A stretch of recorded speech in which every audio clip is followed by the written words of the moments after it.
څوک چې جنې غواړي هغه به راځي. حالانکې دا خو ابوبکر صدیق دی، د پیغمبر صلی الله علیه وسلم څومره قدر کوي، ځان پې قربانوي، دی ولې راغواړي. خو دا هلته څه دی؟ رواج دی، او رواج چې د شریعت خلاف نه دی کیسې دي. ځکه چې بیا خلک هم خبرې کوي چې دا څنګه او دا ولې او دا کله. لکه چې تاسو له مثال درکړم، زمونږ د معاشرې ته وګوره، لکه اوس یو سړی خپله لور یو دینداره کس له ورکړي، ښه پې راضي دی، هغه پې هم راضي ده او ډېره ښه رشته ده. خو که داسې وله دی ورکړي چې ویسه، نو څه به وشي؟ خلک به خبرې کوي. طریقه به دا جوړه کړي چې دی به وایي چې صحیح ده در کومه، خو تاسو راشئ یو څو مشران راولئ چې علاقه کې خبره وشي چې او دا پلانې راغلي او غوښتلې ده که نه، خیر م دی. نو پیغمبر صلی الله علیه وسلم دی راشي. دا روایت امام احمد راوړی دی په خپل مسند کې د انس بن مالک رضی الله عنه. یعنې څه ناشنا خوشحالي به دا چې په ابوبکر صدیق رضی الله عنه باندې راغلی، او بیا د عایشه رضی الله عنها سره د نکاح هغه عقد هغه ولیکلی شو. وهي بنت 6 سنین، دا اوس ریاد ساتئ، د څو کالو جنۍ وه؟ شپږو.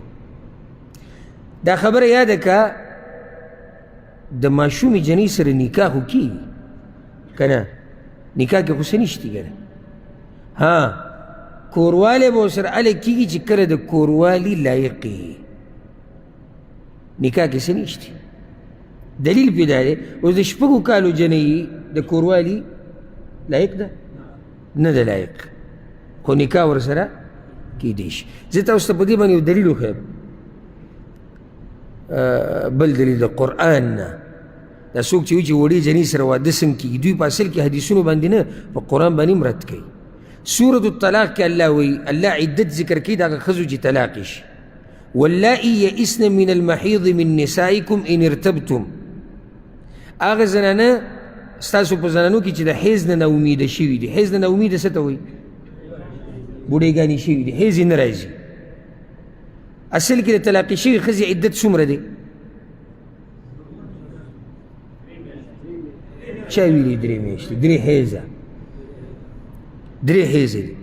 اوس دغه زنانې چې د حیض یې نه راځي، د ډېر عمر د ډېروالي د لاسه، الله وایي که دې باره کې تاسو شکیان یې، نو د دې عدت 3 میاشتې دی. د 3 میاشتې دوی دپاره دی. واللائي لم یئسن، واللائي یئسن من المحیض من نسائکم. او بیا الله مخکې واللائي لم یحضن، او هغه زنانه چې لا حیض نه دی راغلی، لا نه دی راغلی، بالغې شوي دي، پیغلې شوي دي، نابالغه دي، د دوی عدت د طلاق هغه هم 3 میاشتې دی. نو دا طلاق بغیر نکاح نه ورکړی کېږي. خیر هم دې خبرې ته کوم چې نکاح نه یې شوي، طلاق د کوم ځای نه ورکوي؟ په هوا طلاق ورکوي؟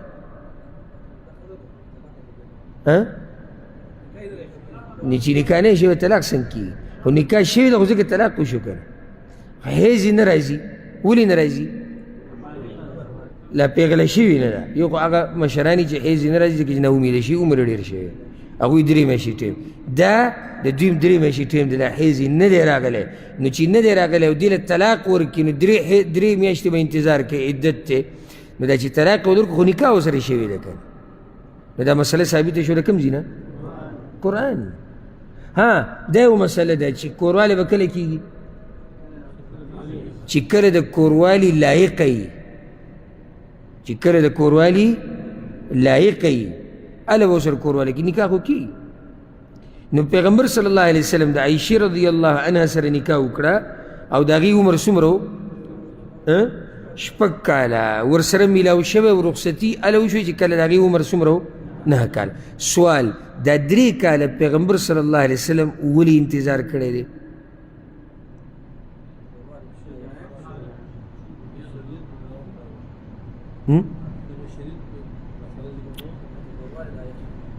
بارک الله فیک. دا 3 کاله انتظار په دې کړی چې دا پیغله شي. خیال هم دی که چېرته څنګه چې دا دا غیر مسلمه دا ګستاخان وی چې زموږ پیغمبر صلی الله علیه وسلم شهوت پرست انسانو، که چېرته دی شهوت پرست وی والعیاذ بالله د به 3 کاله انتظار کو. هغه د ښځه وه نکاح شوې ده، دا 3 کاله انتظار بیا د څه دی چې کړی خو 3 کاله انتظار هم دې دپاره کړی دی. بلکې دا خبره یاده کوي دا زمانی او زینا دیلم ګوره اعتباري، خدا د عقل خاوندان په دې خبره پوهېږي، د عقل د دماغو د سوچ او د فکر او د علم خاوندان، کمقلان په دې نه پوهېږي، دا کمقلان دي.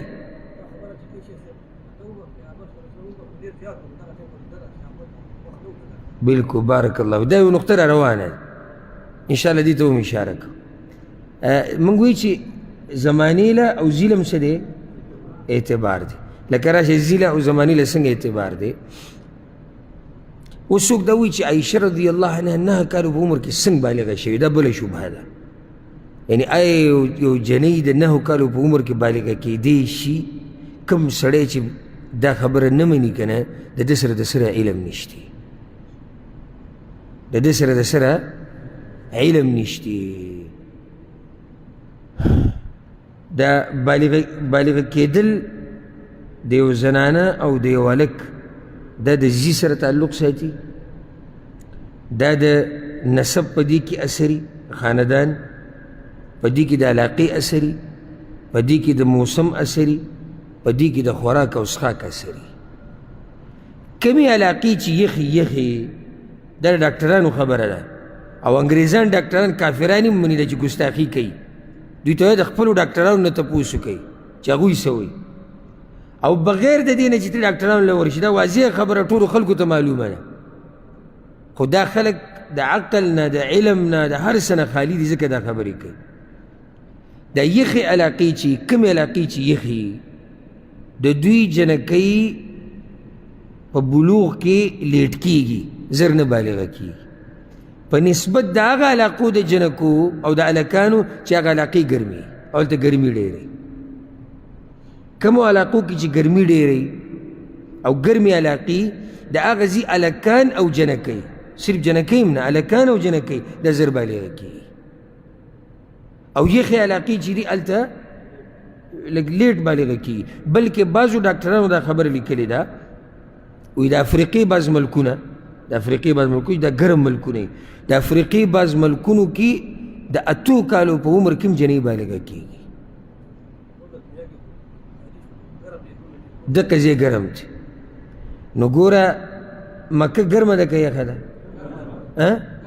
ګرمه علاقه ده او شړه علاقه ده، شینوالی نشتی، ټول تک تور غرونه دي.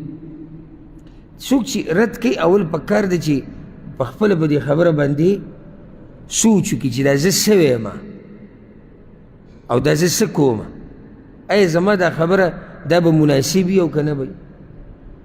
ګوره زه پرې یو دلیل پیش کوم او دا قول فاصل دی، یعنی په دې سره ټوله فیصله کېږي. امام ترمذي دا روایت راوړی دی د اثر د عایشه رضی الله عنها نه، امام ترمذي راوړی دی. هغه وی عایشه رضی الله عنها اذا بلغت الجاریه، کله چې یو جنۍ 9 کالو ته ورسي فهي امرأه، نو دا ښځه ده. دا څوک وایي دا خبره؟ عایشه رضی الله عنها. معنی دا چې 9 کالو په عمر کې چې دا د پیغمبر سره ملاوېده نو دا څه وه؟ دا ښځه وه. دا د هغې خبره ده او دا د هغې ګواهي ده چې او زه دغه ټیم کې د پیغمبر سره د ملاوېدو لایق ومه. څنګه خلک اعتراض کوي چې پیغمبر د دومره کمې جنۍ سره څنګه میلاو شو، کم عمره جنۍ سره؟ په خپله وایي چې د 9 کالو جنۍ دا زنانه ده. امام شافعي رحمه الله وایي، امام شافعي او دې ته غوږ کېدی، په سیر اعلام النبلا کې امام ذهبي د هغه دا قول راوړی دی. امام شافعي وایي یمن ته تللی وم، یمن ته، نو اکثر می دا ولیدو چې د هغه ځي جنکۍ هغه د 9 کالو په عمر کې پیغلی شي. و یمن ته تللی وم، اکثر د دغې علاقې جنکۍ هغه د 9 کالو په عمر کې پیغلی شي. ولې؟ د یمن یخ دی که ګرم دی؟ دا ګرم دی. ځکه به قریش په جمي کې چېرته تلو؟ په جمي کې به شام ته تلو، په جمي کې به یمن ته تلو، په اوړي کې به شام ته تلو، ځکه چې شام یخه علاقه ده. او امام بیهقي یو روایت راوړی دی په سنن کبرا کې، بلکې سبحان الله امام بیهقي په سنن کبرا کې باب تړلی دی، باب پورا باب یې تړلی دی، السن التي وجدت المرأة حاضت فيها، هغه کم کال دی په کم عمر کې جنۍ چې دی په هغې باندې حیض راتلی شي، باب یې تړلی دی. بیا په هغې کې دا خبر راوړې ده، وی امام شافعي رحمه الله وی امام شافعي اعجل من سمعت به من النساء يحضن نساء بتهامة يحضن ل9 سنين. په کم عمر کې چې جنۍ پیغلې کېږي نو هغه ما د تهامي علاقې د جنکو باره کې اورېدلي دي چې دغه جنکۍ 9 کالو ته چې ورسي دا پیغلې شي.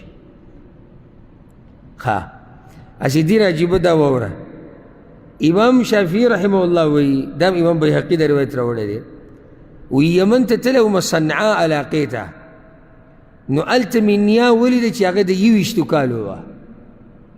نیا د څو کالو ده؟ د 21 کالو وه.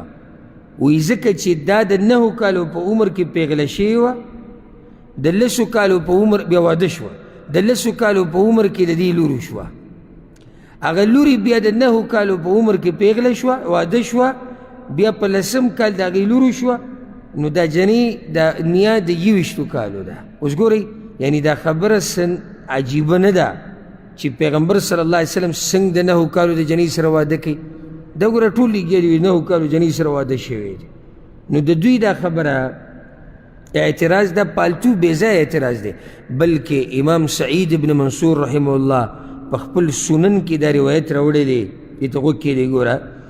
الزبیر ابن العوام رضی الله عنه د یو ملګري تپوس ته ورغی، قدامه ابن مضعون بیمارو، سخت بیمارو. نو دغه ټیم کې په زبیر رضی الله عنه پسې یو کس راغی، مبارک شه لور دې شوې ده، ښځه بیماره وه او دی د هغه سره ناست دی، د قدامه سره د هغه تپوس کوي، وی مبارک شه لور دې شوې ده. نو قدامه دی بیماری کې ورته وی بیمار پروت دی په بد حال، وی زوجنیها، ما ته یې نه راواده کې، اوس شوې ده دی، اوس زیری راغی، وی ما ته یې نه راواده کې. هغه ورته قدامه نو هغه وړه جنۍ ده او ته په دې حال یعنې مرګ ته نږدې، څه امید او دغه هم نشته، او ته دا جنۍ غواړې. نو هغه ورته وویل زبیره که چېرته الله ژوند راکړو، زه به یې وغواړم، که چېرته الله ژوند راکړو نو لوی فخر به وي چې د زبیر رضی الله عنه لور زما په نکاح کې ده، دې دپاره یې کوم. او که مړ شوم که نه نو اسې ما نه خو به شاته خلک مال الي که نه، وارثان خو زما شتي که نه، نو د ټولو نه اوچته وارثه چې ما نه مال به الي هغه به د زبیر رضی الله عنه لوري. دا مې خوښه ده، دې دپاره یې کوم. په هغه قضیې هغه ورته ویل صحیح شو، دا خپله لور دا به زه تاله درکړم.